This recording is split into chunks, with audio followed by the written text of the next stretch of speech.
పిల్లలకి స్కూల్ పాఠశాల అయితే పేరెంట్స్కి స్కూల్ పేరెంట్స్ శాల. హలో అండి, అందరికీ నమస్కారం. నా పేరు మాధురి.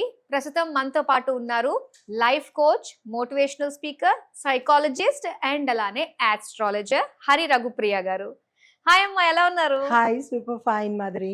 మనం ఎన్ని మాట్లాడుకున్నా కూడా ఇంకా ఎంతో తక్కువ అయింది, ఇంకా కావాలి ఇంకా కావాలి అనిపించేటట్టుగా ఉంటుందండి. ఏంటంటే మనకి ఆ దాహం అలా ఉంటుంది, ఏదైనా కొత్త తెలుసుకోవాలి, అది తెలుసుకుని పాటించాలి అన్న విషయాల్లోని.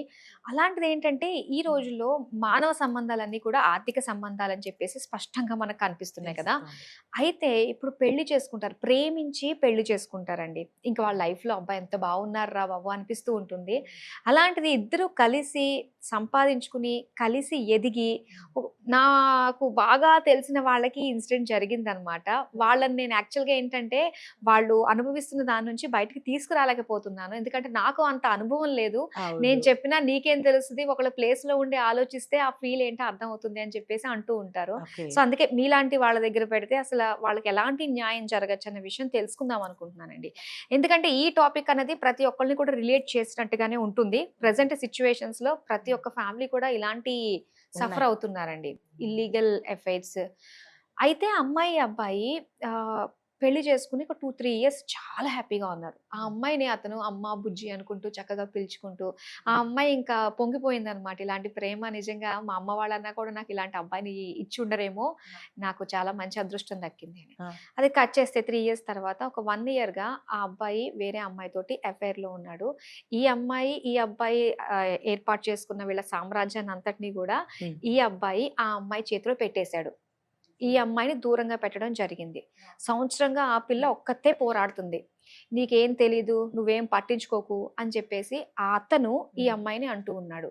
ఎన్ని రకాలుగా వీళ్ళిద్దరిని కలిపి వీళ్ళ బండారం బయట పెడదామన్నా ఆ అబ్బాయి నువ్వు నా పరువు తీస్తావా అని చెప్పేసి చెయ్యి చేసుకోవడానికి కూడా వెనకాడలేదు. చాలా గలీజ్ మాటలు మాట్లాడుతూ చెయ్యి చేసుకుంటూ ఆ అమ్మాయి పేర చాలా రకాలుగా చేశాడు. ఇప్పుడు ఆ అమ్మాయికి అనుకోకుండా ప్రెగ్నెన్సీ వచ్చింది. ఇది నా వల్ల రాలేదు అని చెప్పేసి అంటున్నాడు. ఇప్పుడు ఆ అమ్మాయికి ఆ అబ్బాయి నుంచి వెళ్ళిపోవడానికి ఈ అమ్మాయి డాక్యుమెంట్స్ అయితే కావచ్చు, ఈ అమ్మాయి ఆస్తి అయితే కావచ్చు, డబ్బులు అయితే కావచ్చు, ఆ అబ్బాయి దగ్గర ఉండిపోయాయి. సో ఈమె బయటికి రావాలి, చేతిలో చిల్లి గవ్వలేదు, ఏ రకంగా ఇలాంటి మృగం దగ్గర నుంచి బయటపడాలి, అట్ ది సేమ్ టైం డబ్బు కూడా కావాలి. ఇలాంటి ఒక సందిగ్ధమైన పరిస్థితిలో ఉందండి. ఇలాంటి అమ్మాయి అడుగు ముందుకు ఎలా వెయ్యాలి అసలు? అంటే ఒక బోన్లోంచి ఇంకొక అడవిలోకి పెడుతున్నట్టు, బోన్లోంచి అడవిలోకి. ఆ బోన్లో ఏముంది? ఆల్రెడీ ఒక మృగం ఉంది. బయట అడవిలో ఏముంటాయి? మృగాలే ఉంటాయి. ఇక్కడి నుంచి అక్కడికి. ఓకే, అయితే ఇది చెప్పేదానికన్నా ఒక చిన్న విషయం చెప్తాను. ఈ మగవాళ్ళ దగ్గరికి వచ్చేటప్పటికి పెళ్లి చేసుకున్న తర్వాత భార్య భర్త దగ్గరికి రావడం అనేది మనకి సనాతనంగా వచ్చినది. అదొక ఆచారము పెట్టారు. యాక్చువల్గా అది ఆచారం ఏం కాదు. ఇటైనా వెళ్ళొచ్చు, అటైనా వెళ్ళొచ్చు.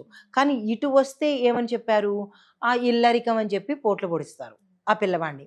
లేదా అటు వెళ్తే ఏమంటారంటే బాగున్నన్నాళ్ళు సజావుగా బాగానే ఉంటుంది, భార్యాభర్తలు ఇద్దరు కలిసి ఉంటారు. అయితే ఈ దరిద్రమైన ఆచారం ఎక్కడి నుంచి వచ్చిందో నాకు ఇప్పటికీ అర్థం కావట్లేదు.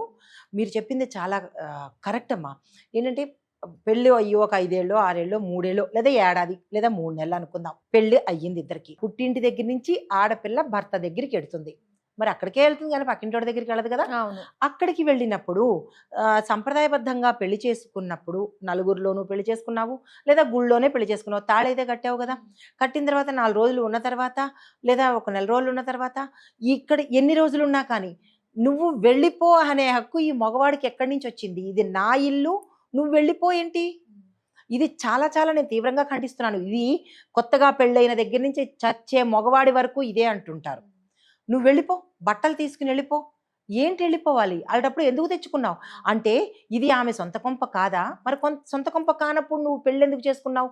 ఎందుకు తీసుకొచ్చి ఇంట్లో పెట్టుకున్నావు? నువ్వు వెళ్ళిపో అంటే వెళ్ళిపోవడానికి, రా అంటే రావడానికి ఏమిటి ఇది?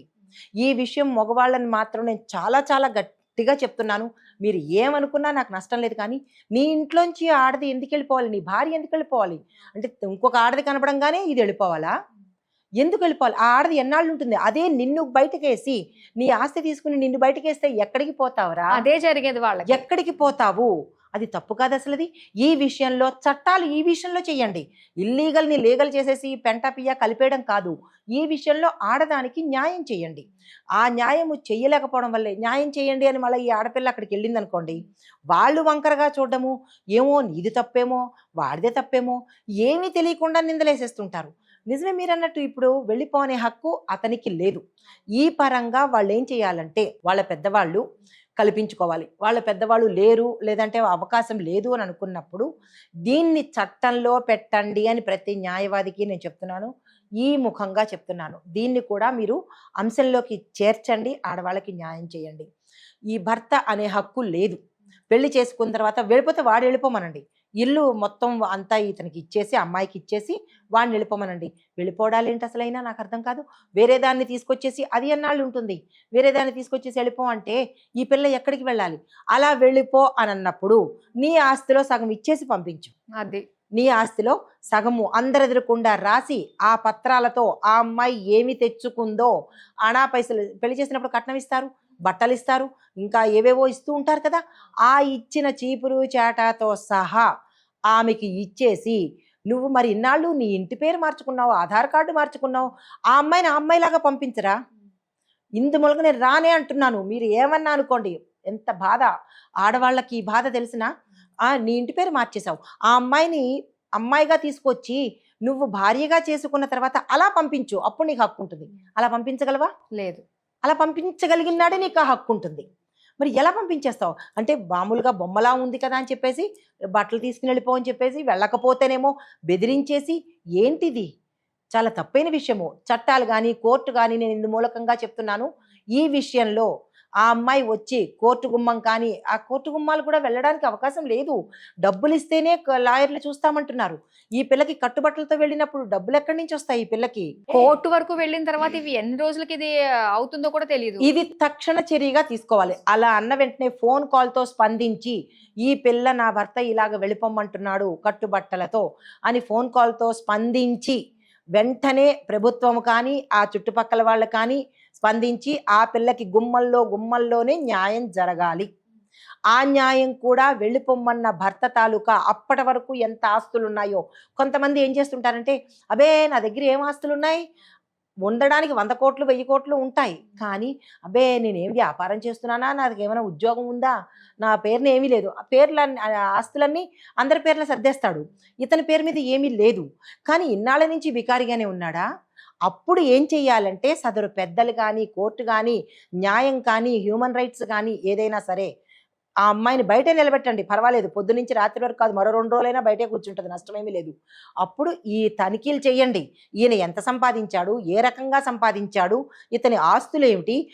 ఇప్పుడు ఉదాహరణకి ఇతను కూతురు పేరు మీదో లేకపోతే అల్లుడు పేరు మీదో లేకపోతే అక్క చెల్లెళ్ళ పేరు మీదో పెట్టేస్తారు. పెట్టేసినప్పుడు ఆ కాగితాలు ఉంటాయిగా. ఆల్ ఆఫ్ సడన్గా వాళ్ళు సంపాదించుకుంది కాదు కదా. ₹1 కూడా మనకి ప్రతిదీ ట్రాన్సాక్షన్స్ అవుతున్నాయి. ఏ సమయంలో ఈ పెళ్ళయిన తర్వాత ఇతని ఆస్తులు కానీ లేదా ఇతని ఏవైనా డబ్బులు కానీ ఎవరి పేరు మీద పెట్టారు అనేది లెక్కలు తీయండి. 1 సంవత్సరం క్రితమో 2 సంవత్సరాల క్రితమో ట్రాన్స్ఫర్ చేసేస్తుంటారు కదా వీళ్ళ పేరు మీద ఉంచుకోకుండా. ఉంచుకోకుండా ఉన్న ఆస్తులన్నీ లెక్క వేయండి. కూర్చోండి, ఎవరైతే పెద్దలు ఉన్నారో ఆ పెద్దలు ఈ అమ్మాయి గడపలో కూర్చోండి, గుమ్మల్లో కూర్చోండి. ఏమీ లేదు, చాపేసుకునేనా కుర్చీలు వేసుకునేనా కూర్చోండి. కూర్చున్నాక ఆ ఆస్తులన్నీ సగం సగం చెయ్యండి. ఆయన ప్రాపర్టీస్, ఆయన ఎదిగి సంపాదన మొదలుపెట్టిన దగ్గర నుంచి అది ఏ రకమైన సంపాదనైనా కానీ, ఏ రకం సంపాదనైనా కానీ సంపాదన తీయండి. లేకుండా ఉండదు కదా. మరీ గోచి కట్టుకునేమి ఉండట్లేదు కదా, బట్టలు వేసుకుంటున్నాడు కదా, తిండి తింటున్నాడు కదా, అవి ఎక్కడి నుంచి వస్తున్నాయి? ఆ ఆస్తులన్నీ తీసి పెద్దల ముందు సగం సగం చేయండి. సగం చేసినా సగం నీ ఎవరికైనా ఇచ్చుకో, ఇల్లీగల్ వాళ్ళకి ఇచ్చుకుంటావా, నీ అక్కల జైలుకి ఇచ్చుకుంటావా, ఇచ్చుకో. మిగిలిన సగము అప్పటికప్పుడు సత్వరణ న్యాయం జరగాలి. ఈ పిల్లకి ఇచ్చేసి ఆ పిల్లని తల్లిదండ్రులు లేకపోతే ఒక భద్రతైన ప్రదేశంలో పెట్టి ఆ పిల్లంతటా ఆ పిల్ల కాళ్ళు చేతులు నిలబడే వరకు, ఆల్ ఆఫ్ సడన్గా ఆడపిల్ల కంటే కష్టమవుతుంది. తనంతట తను నిలబడే వరకు ఈ ఆస్తి పెట్టుకుని తన కాళ్ళ మీద తను నిలబడుతుంది. ఇలా రోడ్డు మీదకి వెళ్ళిపో అన్నంత ఈజీగా ఉద్యోగాలు దొరికేవు, బయటికి వెళ్ళిపోవడం కష్టమవుతుంది. ఎలా బతుకుతుంది ఆ పిల్ల? ఎక్కడికి వెళ్ళి ఏ గుళ్ళోకి వెళ్ళి పడుకుంటుంది? ఇది చాలా తప్పైన విషయం. ఇది చాలా కుటుంబాల్లో కొంతమంది బయట పడలేక సమాజం పరువు పోతుంది, భర్త పేరు బయట పెడితే భర్తకి ఇబ్బంది అవుతుందన్న విషయంతో మగ్గిపోయి చస్తున్నారు ఆడపిల్లలు. చాలా మంది ఉన్నారు. ఆడవాళ్ళు చచ్చిపోతున్నారు, బాధపడుతున్నారు. సమాజంలో ఇటు నిందలు పడుతూ ఇటు భర్త పేరుని బయటికి తీసుకురాకుండా కాపాడబడుతూ. ఎందుకమ్మా అంత అవస్థపడాలి ఆడది? నాకు అర్థం కావట్లేదు. నీ ఇంటి పేరు ఆధార్ కార్డు మార్చేశావు. ఆధార్ కార్డు మార్చినంత ఈజీ కాదు భార్యను మార్చటము. ఈ విషయంలో తీసుకోండి కోర్టులు, ఈ విషయంలో హ్యూమన్ రైట్స్ ఒక డెసిషన్ తీసుకోండి. కూర్చోబెట్టి ఆస్తుల పంపకాలు చేసి అప్పుడు ఆ ఇల్లీగల్ దాంతో ఉంటాడో ఎవరితో ఉంటాడో చచ్చినా మనకు అనవసరం. ఈ పిల్లకి ఒక ఆధారం చేయండి. మిగతా వాళ్ళ బారిన పడకుండా ఈ పిల్లని రక్షణ చేయండి. స్త్రీ అంటూ బతుకుంటేనే సమాజం బాగుపడుతుంది. ఇలాంటి స్త్రీలు, వేరే స్త్రీలు నేను చెప్పట్లేదు, అందరు స్త్రీలు చెడు కాదు. ఇలాంటి మంచి ఆడవాళ్ళని ఈ రకంగా కాపాడుకునేందుకు చట్టం కావాలి. మరి ఇది చూస్తున్న పెద్దవాళ్ళందరూ చూస్తారు, పెద్ద పెద్ద హ్యూమన్ రైట్స్ వాళ్ళు చూస్తారు, కోర్టుల వాళ్ళు చూస్తారు. ఈ విషయంగా మీరు యాక్షన్ తీసుకోవాలి అని ప్రతి ఒక్క బాధిత ఆడదాని తరపు నుంచి నేను ఈ ముఖంగా చెప్తున్నాను. చాలా చక్కని క్వశ్చన్ వేసావమ్మా. ఇది అందరికీ పనికొస్తుంది అని నేను చెప్తున్నాను. ఇలాంటి న్యాయం ప్రతి ఆడదానికి జరగాలి. ఇలా బాధపడి భర్త వెళ్ళిపో అన్నవాడికి ఇంకొకసారి ఆ మాట రాకుండా చేయాలి. వాళ్ళు పరువు గిరువు అని కాకుండా ఒక్కసారి బయట పెడితే ఆ తర్వాత లైన్లోకి వస్తాడు. బయట పెట్టినా ఇప్పుడు బయట పెడతారా ఏమని? ఈ ఛానల్స్ అందరూ వస్తారు, మీడియాలో అందరూ వస్తారు, బయటకు వచ్చి కాసేపు అయిపోతుంది. కానీ తర్వాత ఆ పిల్ల పరిస్థితి ఏంటి కదా? తను ఎలివేట్ అయిపోతుంటుంది. అయిపోవడం వల్ల వీళ్ళు ఏమైనా న్యాయం చేస్తారా? ఈ సోషల్ మీడియా వాళ్ళు చెయ్యరు. వాళ్ళంతా వాళ్ళు బయటలు తీసుకుని వెళ్ళిపోతారే తప్ప వాళ్ళు సోషల్ మీడియా వాళ్ళు న్యాయం చెయ్యరు. కాబట్టి సోషల్ మీడియా వద్దు, మనకి సైన్స్ మీడియా వద్దు, ఇంగ్లీష్ మీడియా వద్దు, ఏమీ వద్దు. ఈ పిల్ల ఒక్క ఫోన్ కాల్తో దానికి ఏమైనా నెంబర్లు పెట్టండి, దానికి ఏమైనా యాప్లు పెట్టండి. నేను ఈ ముఖంగా చెప్తున్నాను. ఆ పిల్ల కనుక ఫోన్ చేసిన వెంటనే తక్షణమే హ్యూమన్ రైట్ వాళ్ళు కానీ, జడ్జిలు కానీ, లాయర్లు కానీ ఎవరెవరో ఉంటారు కదా, వాళ్ళందరూ వచ్చి ఈ పిల్లకి తక్షణమే ఆ ఆస్తులు పంపకాలు చేసిన తర్వాత చక్కగా ఈ పిల్ల బయటికి వెళ్ళినట్టయితే ఒక సమాజాన్ని కాపాడిన వాళ్ళు అవుతారు. ఇలాంటి పని మరొక మగవాడు చేయకుండా కాపాడిన వాళ్ళు అవుతారు. ఇప్పుడు ఇది ఇలా చేస్తే ఇంకా అందరూ భయపడతారు కదా. భయపడతారు. ఒక్కటి నిజంగా భయపెట్టేటట్టు చేయాలి, ప్రతి ఒక్కరిని చెయ్యాలి. ఇలాంటివి చేయండి. ఇల్లీగల్వి ఎంకరేజ్ చేయడము, ఎవరెవరితో పోయినా పర్వాలేదని మన సమాజాన్ని భ్రష్టు పట్టేవి కాదు. నిజమైన ఆడదానికి రక్షణ ఇచ్చేందుకు హ్యూమన్ రైట్స్ కానీ వీళ్ళు కానీ ముందుకు రావాలి అని చెప్తున్నాను. ఇదే సమాధానము మీకు తెలిసిన వాళ్ళకి కూడా వర్తించేటట్టుగా ఉంటుంది. కానీ ఇప్పుడే వెళ్లకుండా కరెక్ట్ రైట్ పర్సన్స్ ఎవరో వాళ్ళ దగ్గరికి వెళ్ళి, బెదిరింపులు కూడా బెదిరిస్తారు, చంపేస్తాము చేసేస్తాము అంటే. చంపేయడం అంటే అంత ఈజీ అయిపోయింది. చంపేసిన తర్వాత నువ్వేం చేస్తావు? అవును, చంపేస్తావు, బానే ఉంది, అయిపోతుంది. ఆ అమ్మాయో అబ్బాయో చనిపోతారు. తర్వాత నువ్వేం చేయగలుగుతావు? ఆ పాపము వృధాగా ఉంటుందా? నిత్యం నువ్వు చేస్తూ ఉంటావు, నిత్యము భయపడి చేస్తూ ఉంటారు ఈ పని చేసినందుకు. కానీ చంపుకోవడాలు కాదు. పెళ్లి చేసుకున్న తర్వాత భార్యని ఇంట్లో పెట్టుకోవడం నేర్చుకోండి. అది మొదటి పెళ్లి కావచ్చు, రెండో పెళ్లి కావచ్చు, 100వ పెళ్లి కావచ్చు. తాళి కట్టావు అంటే అది భార్యే కదా. వేరే ఆడదాని కోసము ఈ తాళి కట్టిన రెండోది కానీ, మూడోది కానీ, 4వది కానీ, 100వది కానీ ఇంట్లో పెట్టుకోవడం నేర్చుకోండి. అటువంటిప్పుడు పెళ్లి జోలికి వెళ్ళకండి. ఏదో మూర పసుపు తాడు ఈజీగా మార్కెట్లో దొరికేస్తోందని కట్టేయడం కాదు. ఇలాంటి వాటి వల్ల పెళ్లి అంటే కూడా భయమేసేస్తోంది. మగవాళ్ళకి భయమేస్తోంది, ఆడదానికి భయమేస్తోంది. అయితే పెళ్లిళ్లే జరగకపోతే రేపటి మన భారత సంస్కృతి ఎక్కడికి?